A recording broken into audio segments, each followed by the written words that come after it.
Hello and welcome to the third episode of the tarot reading for Kim. In the last episode, we looked at the position of the 5 highlighted cards on the Tree of Life. In this episode, we will delve into the meanings of the Four of Wands or Grace card and the Emperor or Reason card. So today we're going to focus on these 5 cards in the middle. So on top it's you, the significator, represented by your zodiac. On the left side of it is the Four of Wands or Grace, and then the Emperor or Reason. Okay? Mm-hmm. And then opposite you is the Wheel of Fortune or the Cycle card. And on the right side we have the Three of Swords and the Hermit or Attainment. So I know we discussed them already last time a little bit, but because we have no recording of it, let's go through these cards one more time. Okay. So as I mentioned before, the Tree of Life has 3 pillars. One is the pillar of grace, one is the pillar of severity, and one is the pillar of equilibrium that balances between the two. So, and the pillar of grace has its name from the 4th Sephira, which is the Sephira of grace, benevolence, and mercy. And on the other side, we have Gebura, which is the sphere of severity. There are 2 influences in our lives. And one is a benevolent influence. That gives us good luck, puts us at the right time, in the right place, connects us to helpful people, produces synchronicities, and so on and so on. This helpful, supportive influence in life. But then we also have life is also strict. And that's on the other side of the Tree of Life. So for example, the physical laws, biological laws, or human laws, they are strict. And if we try to go against them, we usually get hurt, or worse, we die. Is that mercy? Sorry? Is that the mercy? No, mercy is on the benevolent side. Okay. Like we do something wrong and the benevolent side of life will forgive us, will bestow mercy on us. But on the severe side, if we screw up, we get hurt, we die, or we go to jail. If you miss by an inch, you miss. I mean, it's very severe, strict, or cruel. If you can miss 1,000 times by an inch, you still miss, you get nothing. So that's the strict part of life. And then we have the benevolent, merciful one. And we are continuously getting influences from both sides, benevolent influences, but also strict. We are confronted with the laws, physical laws, and the laws of nature and human rules. Yes. And we have to deal with them, and we have to learn to deal with those strict aspects of life. Okay? Yes. What the Grace card says, and it's a spiritual card, and remember we are here on the spiritual level. So this is the native level of this card, the Four of Wands or Grace. So it's very strong on the spiritual level. So it's a very important card for you. Mm-hmm. Highlighted, and it's natural on this spiritual level. So it's maybe the most important card of all. I'm not sure, but it's definitely a very, very important card for you. And what it basically means is that you need to become receptive to the benevolent, graceful influence in life. I think that's the main message of this card. Right. So my first question to you is, do you have the feeling that you always have bad luck, and then whatever you do, it will not work out, like a negative connotations towards the graceful influence in your life? You don't look like, but are you cynic maybe sometimes, or saying whatever I do, it doesn't work out? Do you have thoughts like that? I guess they sneak in there. I mean, I really try to believe that everything happens for a reason, and I try to understand why. It's hard when something happens it's bad. It's just you kind of expect more bad, I guess. Mm-hmm. This illness has messed with my mind a lot. I just sleep a lot. I have no energy. I don't know if it's in my head or if because fatigue is part of the illness. I'm just very confused right now. Like I feel like I do feel like there's nothing I can do to get myself on my feet again. I feel, like I'm just so lethargic. I don't know if it's depression or if it's the illness. I don't know. I just get up, go back to sleep, get up, go back to sleep. I'm not Yeah, because but I don't know. how was it before the illness? Like I when you're did have younger and I've always been a high energy person. Like I could mm, do a million things, and that's what's hard for me because I just feel like overwhelmed by the littlest thing, like I have to go grocery shopping today for the mm, holiday. It's like, mm, last week I didn't even feel like taking a shower. I didn't leave the house. mm. Um, So you were an energetic and positive person? yeah, energetic and, positive is sometimes positive, sometimes negative. But I think, as I've gotten older, I've tried to be more, I understand more as I get older about negative thinking.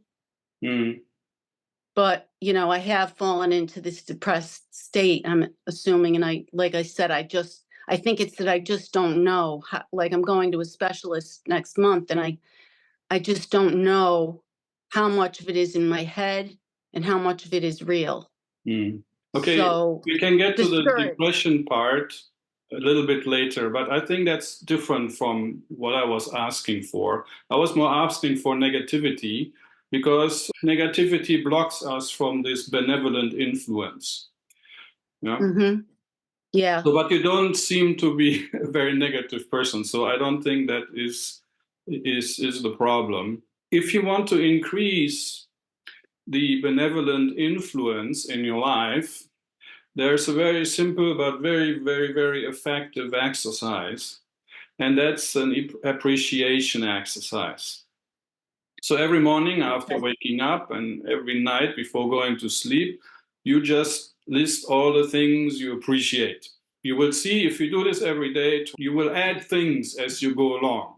Before you only can think of 2 or 3 things that you appreciate, but then after 2 days it's 4, and after weeks it's 5. So this will grow. And Hmm. whatever you appreciate, will come to you more. It's like the law of attraction. Yeah. So for example, if now you're already diagnosed, but you're still in a good condition, right? Yes. So one thing on the list of the appreciation should be, okay, I appreciate that I'm still in a good condition. And by repeating this, you will give your body a positive suggestion and you will attract things and people that will help you with remaining in that condition or even improving it further.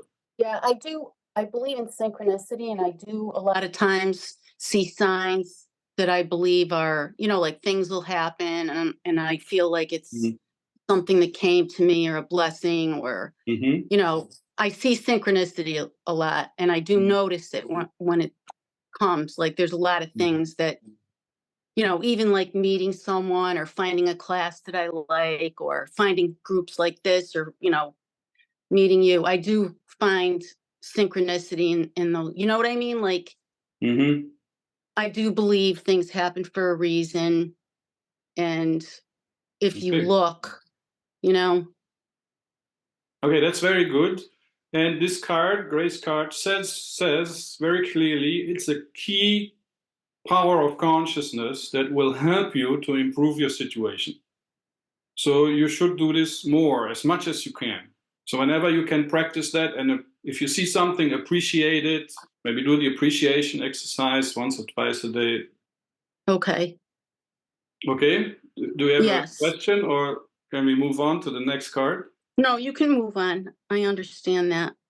Simplified, we have access to two energy sources. The first energy source is the earth, from which we derive material for our bodies, as well as various earthy energies. The second energy source is the spiritual plane, from which we receive spiritual energies and guidance. When we get access to the spiritual level, magic happens. The main message of the Four of Wands, Grace, in this case, is to open up to the spiritual plane and its guidance. That's Grace, as well as its energies. These energies are intentional, forceful energies. Earlier, Kim said that she felt for quite a while that she wants to study spiritual wisdom. The study of ageless wisdom alone will open the portal to the spiritual level, a tiny crack, which will lead to an influx of spiritual, intentional energies. But practices like meditation, yoga, and the mentioned appreciation exercise will open that portal wide enough to allow sufficient spiritual energy to flow down and cause transformation. Okay, so the next one is the reason card, which is a very rational card, which is all about reasoning things out, making things clear, and having a vision, a clear vision of the future. And which card is that in tarot? The Emperor, below Emperor, the okay. Four of Wands. Okay. The psychological title of the Emperor is reason. Yeah, Okay. that's why he also has this square feeling, like the Four of Wands. That's all about order and stability and clarity. Okay. Okay.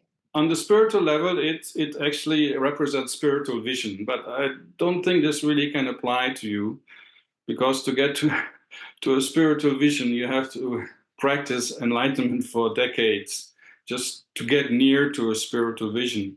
So I think the reason part of it is very important, most important. Yeah, and the reason part says you maybe feel that inviting benevolence or grace into your life is like an act of faith. Yeah, you believe in it, you believe in grace, and you open yourself, become receptive to it. So it's a bit of a devotional, faithful exercise. Mm-hmm. But this is not enough. If you only rely on that, you will not get very far. I think this is what this card says. You need to reason out, you need to become very clear about your situation, and you need to plan what you're going to do to overcome your affliction. Faith will not suffice. Yeah, you have to plan it. And planning and executing plans is a matter of sword cards. And there are a few sword cards in this spread, and one is highlighted, the three of swords, and the psychological title for that is understanding. And you see that these cards connected like over a diagonal. Mm-hmm. So they kind of work together. The Emperor and the Three of Swords work together. The Emperor provides clarity, and understanding will lead to a clear understanding of the context of your situation. Yeah, what is the sickness all about? Where does it come from, maybe? What can I do to overcome it? So these two cards work together. Okay. Yeah. Yes. So the Emperor is all about foresight, and the Three of Swords all about understanding. And together you can make plans and come up with action items, with clear action items that will help you to make progress. Kind of like the Three of Wands type of thing, like, no, not Three of Wands, Two The of Three of Wands, like, Swords. yeah. Okay, both the swords are intellectual cards. Yes. Yeah, and they work very good right? together with reason. Right. Yeah? But swords are thinking, and reason is intention. Yeah, is foresight, is vision, is intention. But then when you elaborate on your vision or on what you reason out, then you come into the intellectual domain where you think everything through. In particular, your illness. You really need to understand that illness. And so the more you study about it, the better. That's what Three of Swords says, understanding. And understanding always means understanding the context. So what is the context of that sickness? So study as much as you can about that sickness. Yes, I'm going to specialist on CLL in Boston in a month that only deals with CLL. They're like, a big time specialist in the field. Okay, very good. No, it is a complicated thing because everybody that has it has a different scenario. So yeah, I can imagine. And I mean, the spread, it is also complex. So it will not be a simple thing, to deal with this infliction. So it's a lot of work. I feel kind of overwhelmed about it. Yeah, that's, I think, lies in the nature of that illness. Maybe I'm not surprised you feel overwhelmed. Well, you need to take your time and you need to digest this. And maybe we need to repeat this reading a couple more times. Yeah. Some more details. And then again, I will make recordings. So you should revisit these recordings. The main message of the reason card is that Kim should formulate an intentional vision of overcoming her challenge and pursue that no matter what. I gave Kim a little homework asking her to formulate her intention. I'm curious what she will come up with. The reason card calls for Kim to assume an intentional disposition. We will return to this in a later episode. In the next episode, we'll look at the other three cards, the Wheel of Fortune, the Hermit, and the Three of Swords, and what messages they have in store for Kim. Thank you for watching this episode of the Enlightenment Tarot. Please help to spread the light with a like and a share. And don't forget to subscribe. Love and light.